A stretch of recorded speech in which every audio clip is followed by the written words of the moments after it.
Hello, traders. Today is Monday, July 14th, and this is my analysis for the US dollar index. And we're going to start off on the daily time frame because on the daily is where I see what I think is a flat.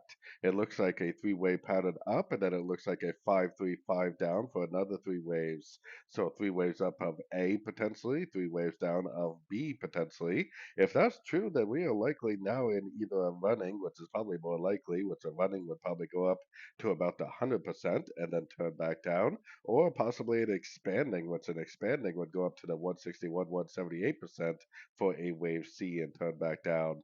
So I think that we're likely now in a wave C, which I think is likely, more likely at least, to be a running, which is probably going to go up to about the 100%, probably up to this structure level before it continues the higher time frame downtrend. So going down to the 1 hour time frame, I think I would still have to be very bullish the dollar. Anytime I see a move to the downside, I would definitely be assuming that that move down is very likely just a pullback within the higher time frame uptrend because of our daily time frame analysis. So I would definitely still be looking for logs, and I'd be looking for logs via the dollar pairs themselves. So anyways, don't forget to check out my free Discord channel, link down here in the corner. Take a look at my website, fxpipcollector.com. And as always, thank you for watching and happy trading.